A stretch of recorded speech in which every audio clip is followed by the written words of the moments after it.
Hello and welcome to the Extraordinary Retirement Podcast with your hosts, Gregg Indovina and Nate Yeomans. I'm Wendy McConnell. Hey guys, how you doing? Wendy, we're fantastic. Got a good one for you this week, Wendy. Probably one of our favorite topics to talk about. Yes, it is. So what is that favorite topic? Well, the name of our podcast is Extraordinary Retirement. Yeah. What the heck does that mean? So guys, did you plan this at all? Yeah, maybe we should have prepped a little bit, but we're good. We're good. Okay. All right, let's do it. All right. Extraordinary retirement. How do you go out and live your best life and have the confidence to get that done? Because here's what we're gonna say to get this kicked off, and we say this to a lot of our clients that sometimes surprises them. Our job as financial advisors in your retirement plan is not to maximize your net worth. It's not. What? And a lot of times you're going to find financial plans that are all about designing a plan that is you're going to die with the most amount of money you've ever had in your life. And Gregg and I look at it very differently. We actually say there's really two financial plans that are unacceptable for retirement. One of those is the obvious. We don't want to ever see a plan run out of money before you run out of life. So that's absolutely a must. We can't have that happen. But the other would be is what if you die with all this money that you never got to spend or enjoy or give while you were alive? And so being able to have the confidence to do that, especially early on in the retirement plan, when you have your health and some of these things that we're going to talk about today, how do you do that confidently and know that you're not going to run out of money? And how do we focus on maximizing fulfillment in retirement? That's what this is about today. Yeah. And Nate, most people don't set out necessarily to die with the most money they've ever had. One of two scenarios happens. They're working with a financial professional that's the financial professional's goal, right? More assets, more fees, looks better, great returns. The other one is that people are not working with a financial professional and they're so fearful of the second problem, the bigger problem, which is running out of money, that they are very conservative and they don't have visibility into how much they actually can spend in a proper way. And, by the time they get to be 75, 80 years old, they look at their statements and say, you know what, we're actually not going to run out of money. Yep. And they say, well, you want to go hike through Europe? It's like, not at age 80. No. Yep.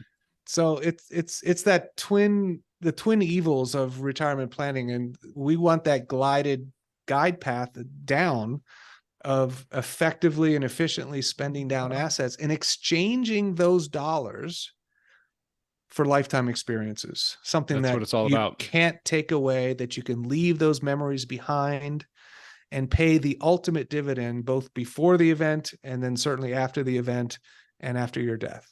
Yeah. So how do you really focus on deciding what really makes you happy? Right. This is not all about travel and all of those things. And sure, for some people, they have goals. They want to travel the world. They want to do those things, especially while they have their health. But what else makes you happy? What are those other things? And for some, it's, you know what, I know I want to be able to move closer to my grandchildren and pick them up from the bus stop every day. I want to be able to cherish those memories and spend time with them. Others is that we're going to go create family experiences together. And I'm going to take them on a trip to Hawaii or do other things to where they're like, we want to cherish these times. Some others have charitable inclinations. And, we talk about how do you want to be able to see the impact that you're making today in helping those charities and do other things. So it's really about going through an exercise to figure out what truly makes you happy. What would, if you had to look back and you could fast forward and you're 85, 90 years old, whatever it is, and you had to look back and say, that was a fulfilling retirement.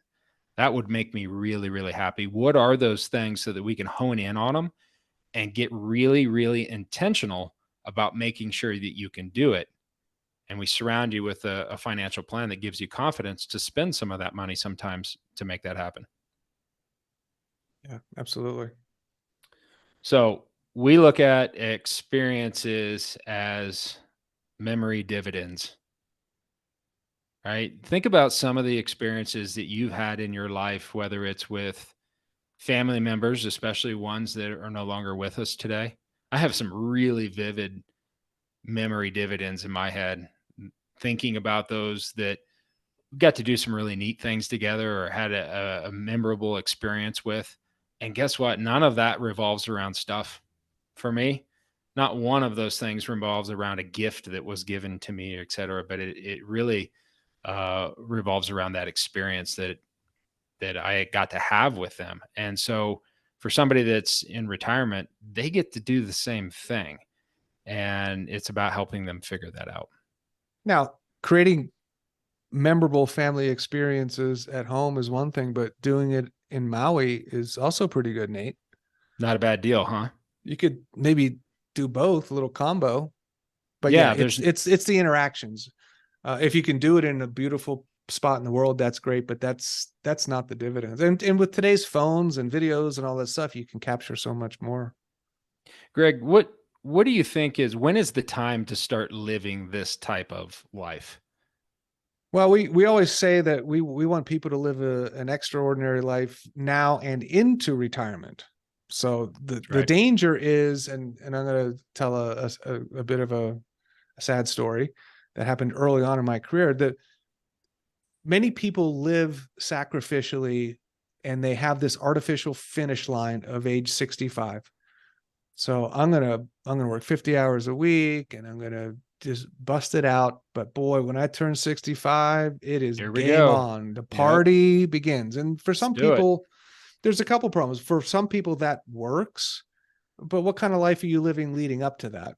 And the second problem is one that I ran into early in my career, where I had a couple that did very, very well in accumulating assets. And the goal, never took the vacation they wanted, never got the car they wanted. It was all predicated on, boy, when we turn 65, it's going to be party time. Mm-hmm. And literally a few months after the retirement, the husband came down with a life-threatening illness and was gone within a matter of months. And I remember sitting down with the wife, and all I can remember to this day, she just said, this is not what it was supposed to be. Yeah. Right. So,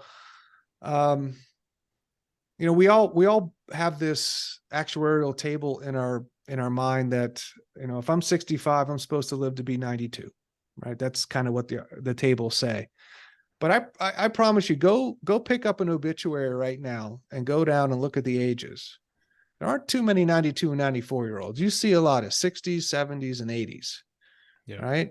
And to think that you are immune from that type of early mortality is not wise. And so the time to do these things are now. And think of it also this way, when it comes to spending money, when's the best time to spend $1? It's right today. Now. It's today. Because each and every year that you save that money, it has less and less purchasing power, right? And Nate, getting back to your point of creating dividends from loving memories with your family, do you want to do the family trip when you're 80 and your kids are 55, or you want to do it now? And then you have those memories for the rest of both of your lives instead of, so there's a lot to this. Yeah. We really want to focus on how do you get these things done now, because there's that combination of the time when you have the money, but also when you have your health, and you can really make the most of it. Right. And to be honest with you, as we get older, traveling just becomes less fun. It's more challenging, and there's a lot going on. And so, taking advantage and doing these things now, and we really look at it is, in retirement, you kind of have a few different stages there in retirement. The first stage is the go-go years. This is where we got to go get it done. Let's go make it happen. Let's be active. Let's be interacting with people, building relationships, creating memories, and not to be afraid to go out and work on whether it's your bucket list or, to go out and maximize retirement and feel like, okay, I'm really getting these things done. Because the reality is that we're not going to be able to do certain things all our life. It doesn't mean you don't do anything, but there's certain things you're just not going to be able to do, because once we kind of transition out of the go-go years, we enter the slow go years. right? To where we're going to slow down a little bit. We don't have as much maybe energy or ability to do certain things, but we still want to be as active as we can. And then eventually we kind of get into the no-go years, and those are the years that, what I would hate is for somebody to get to that stage of their life and be full of regret because they didn't have a financial plan and the visibility to know with a lot of confidence that they could have done a lot more in those go and those slow go years of their life. Yeah. And to me, that would be just as heartbreaking as, obviously, we don't ever want somebody to run out of money, and there's strategic ways. And we're going to talk about, how do you get this done? How do you strategically spend down your accounts without ever running out of money? But the opposite is equally as sad sometimes, in the sense that we don't want you to have the regrets of, gosh, I could have done so much more, and I could have had a more fulfilling retirement, but I didn't do it because I didn't have the visibility into my financial life, and I didn't have the confidence that I could actually do it. So fear was driving retirement in that situation, which should never be the case. Right? And it's a psychological issue, Wendy and Nate, as well, because most people that we run into are the classic millionaire next door that has done a really good job of accumulating assets, mainly from being responsible and being frugal. And now they get to this retirement age, and we're telling them, okay, it's okay to spend X amount of dollars. And here's all the evidence and the simulations and the data behind showing that you can go and do these things. And psychologically, they can't flip the switch. Yeah. They can't flip the switch. And part of our job is to coach them. Wendy, you had a comment or question? Well, and I think that the psychological part is, no matter what we're told, we're still worried we're going to run out of money.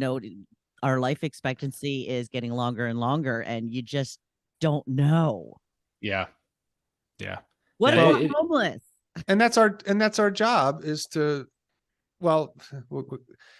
our job is to provide clients the confidence, not just an opinion, the confidence that, yeah, you can increase your travel budget for the next 10 years by 10 grand. And here's the simulation showing that the probability of success of your plan doesn't barely even move.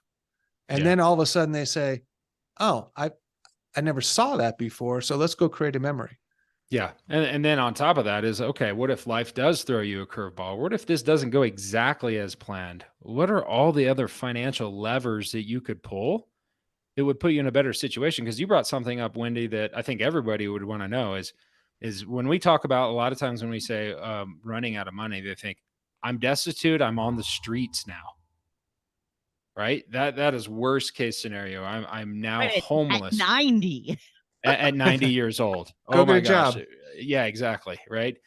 There's only so many Walmart greeters, but at the end of the day, is in your financial plan to say, actually, no, you're not homeless. You're never destitute. You've done all the right things. You've created a strong foundation of lifetime income that's reliable. We've done all those things right. Would that situation maybe reduce your lifestyle potential a little bit? Sure. But there's a lot of ways that you can always make sure that, okay, when you go into your financial life and you go, okay, there's no situation here to where I'm ever homeless and financially destitute. I am always going to have X. Boy, it sure gives you a lot more confidence to say, I can go out and spend some of this other money, because you just eliminated that position right off the bat. Okay. Yeah. So imagine, and we meet with a lot of people, so I won't make a specific story, but you have somebody that between two Social Securities, a corporate pension, annuity income, Right. that they have, 6 figures plus coming in each year, and they're worried, well, what if my investment assets go to zero? Well, Yeah. House is paid off. and they have a house. So Yeah. even if you run out of money at 85, you still have those sources of income, and you have the value of your home, and you're likely not spending a whole lot at that age. So Yeah. Now, where we hear that more is that somebody's like, I can't just live off of Social Security. Well, we had that you got to go listen to some of our other podcasts, right? And we got to talk about creating that foundation of income. But if those things are done right, and we know that, okay, you're not just going to be relying on Social Security, and you do have maybe your home paid off or whatever, there's a lot of ability there to say, we can strengthen these things to put you in a better position. Because I realize not everybody has a pension. Right. That's fewer and far between today. But it's like, how do you go out and create that solid foundation first? And then getting back into our topic today is that's going to give you so much confidence to go out and live life and live it to the fullest, and make sure that you can just maximize experiences today and not wait on getting those things done. So, Greg, why don't we jump into a little bit of the I guess strategic methodology behind getting some of this done. And there is something we call the retirement cake. Why don't you explain that to? Before we do that, there's one other kind of anecdotal thing that's important. And Nate, you don't know that I'm going to say this, but I'm going to say this. Nate has 2 collections on his desk. Okay. And I think those 2 collections on his desk drive why he gets up every morning and works so hard to help his clients. Nate, do you know what those 2 collections are? You probably don't. No, I don't. One is that when he gets cards from clients, talking about, we're in Costa Rica, we were just in Peru, we're having a great time, and that builds us up so much. And Nate, you want to talk about the other pile? The other piles, unfortunately, clients who we've lost. The memorial cards. The memorial cards. And that one's tough. That's hard to swallow. But that's the motivation. It is the motivation. That we all have a date with that particular destiny, and our job is to help people live the best possible life for as long as they can. And all right, you went there, Greg. I've got to tell this story. I've got to do it. She's an amazing person, and we got to know each other years and years and years ago. And one of her goals at the time, she was retired, had done all the right things, saved, had a pension, Social Security, a lot of good things going, living in a condo. Okay. Where? And the dream was in Florida. Living in a condo. And I was like, I've always I just want to own a house. I would love to own a house. And now, honestly, it took me probably a year or 2 and utilizing multiple different tools and other things, going back to what you were saying earlier, Wendy, with the psychology of this, and really like, okay, I know you're showing me, but I need to see it again, or I need to see it in a different way, et cetera. But it never stopped helping until we had some of our more recent tools that we were able to use, that we still use today, was able to build that goal into the plan. And I showed her how she could actually buy that house right out of her assets and didn't even change the plan at all. And guess what? Guess what they did? They went and bought that house. And they lived in that house and had amazing memories with their kids and their grandkids in that house. And unfortunately, she's not with us today. But I am so glad that we had the tools and we didn't give up on helping her see what she needed to see to go out and realize that dream. That, to your point, Greg, that's what drives us. That's what drives us every day is that how do we help make sure that they have the confidence to get this done? So thanks for bringing that up. And that brings us into the retirement cake. It's kind of a visual. So at the top 3 layers of the retirement cake are your best life, right? Identifying all of the things that you want to do through different phases. So early on in retirement, it's more active things. Later on in retirement, maybe it's learning card games and shuffleboard. And so you have different goals for different phases of life based upon health, et cetera. So one of our jobs, quite frankly, is to, metaphorically put our clients on the couch and say, what's that life look like? And pry and dig that out of them. Because sometimes they don't know.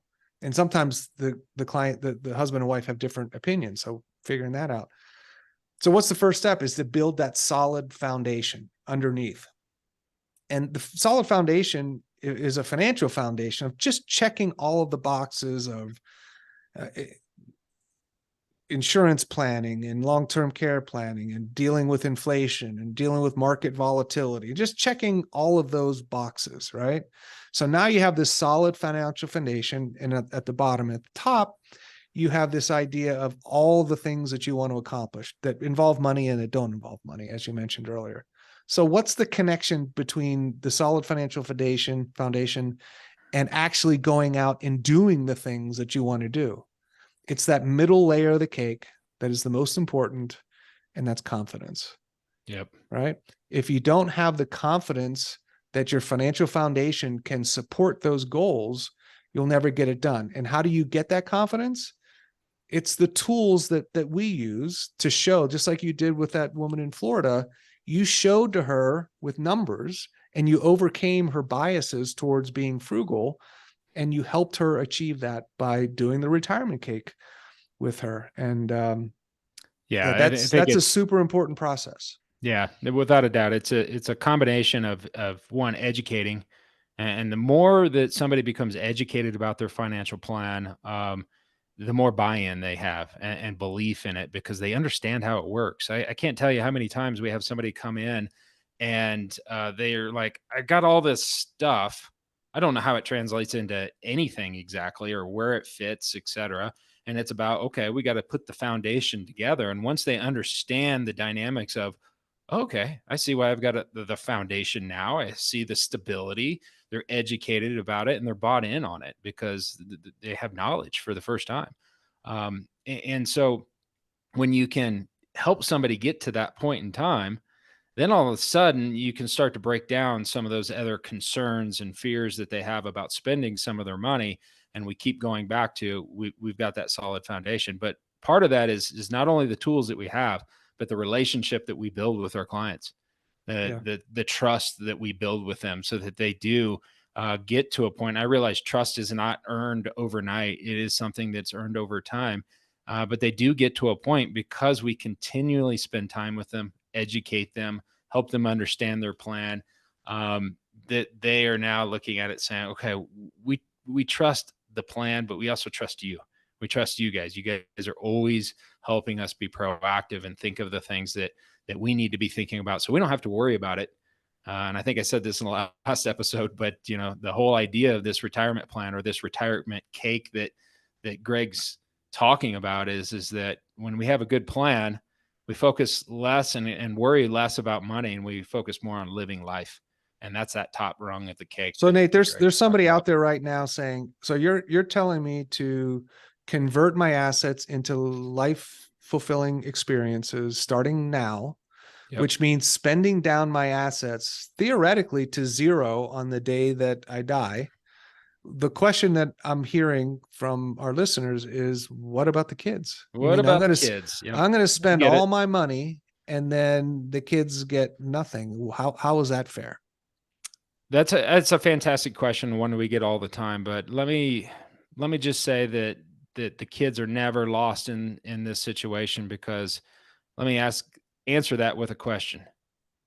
Would you rather give with a warm hand or a cold hand? Yeah. Right. So the idea of, look, you can give to the kids, you can make an impact on your life, and how much more would it actually fulfill you if you got to see the result of that while you're alive? Right. And I'm sure, yeah, of course, that maybe they're going to get some money after you're no longer here, but you actually don't get to see the impact of that. And Gregg, you have a great story about, some in your life. So my wife and I are very blessed. We live in a beautiful home, and I trace that back to the 1990s when I was working my first corporate job out of college, and I wanted to buy a townhouse. I was renting, and I didn't have the down payment. My parents stepped in and said, we're going to do the down payment. Can you handle the mortgage? I said, I can handle the mortgage. I just don't have the down payment.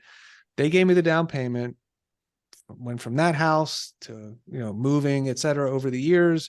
And all of that has snowballed into where we are today. And, my father just recently passed, but my mom is 83. She's still doing well. When she passes, yeah, is there going to be some money there? Yeah, probably. Do I need the money now at my stage of life? Not necessarily. Did I need it back then? Absolutely. Yep. And the compound returns on that gift from the 1990s has led to the man I am today and then the financial situation I'm in today. So that's an Yeah. example of, and my parents got to see, right? They both got to see me enjoy that house and then roll it up and then into the life that I live today. So that's the argument against, you're not cutting the kids out by Never. spending all your money down. Yep. It's how can I help? How can I help with education? And, I'm trying Or to the bless our grandkids kids, or trying to bless my kids with graduating with no college debt is one of our goals. That's so important. And the utility of that money is best served now in terms of giving. Same thing with giving to a cause. Yeah, I mean, you can have such a big impact on charities.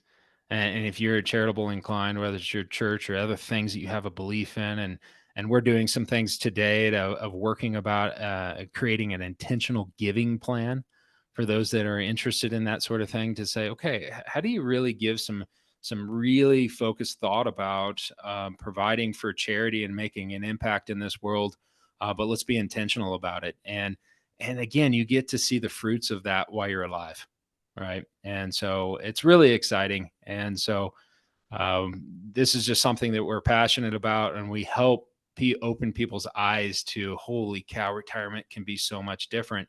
And sometimes, as we need to probably wrap this up, is we get into different types of planning, right? Is that when we look at building a financial plan, that, a lot of that hinges around how much income do you need?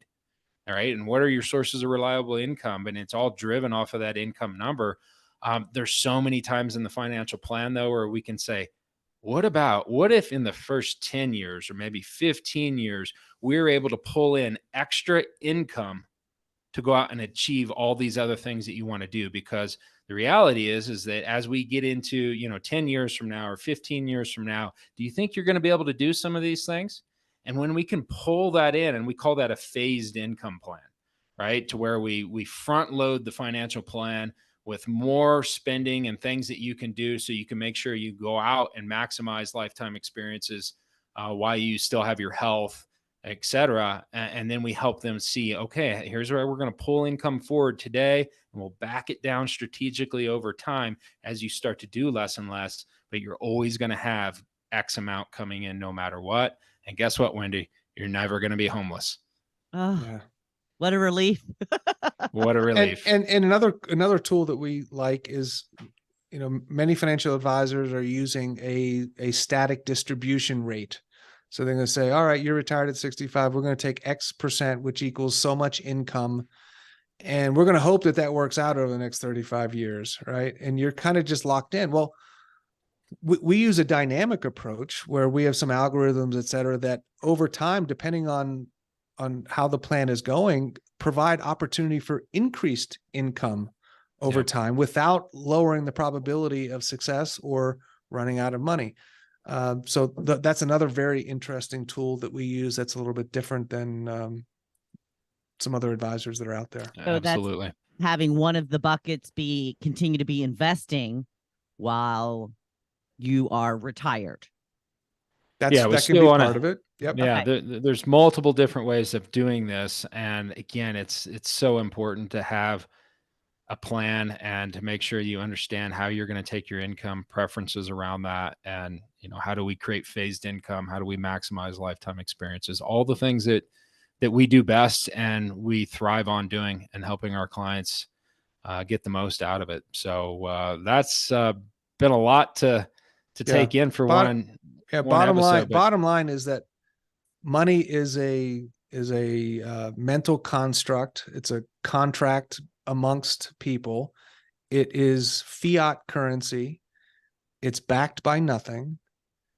The best time to spend it, not irresponsibly, but the best time to spend it is now, because it's being debased and devalued over time.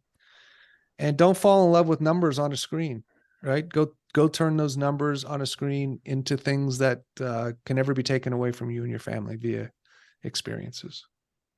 I like it. All right. All right. I'm going to stick with that. So how do people get in touch with you if they are on with this plan? They can call us at the office at 720-833-7676. The amazing Tiffany can get them scheduled. to just come in and sit down and have a conversation with us, get to know each other, and see how we can help. Sounds good. Good. Well, thank you both. And thank you for listening today. Please like, follow, and share this podcast with your friends and family. Until next time.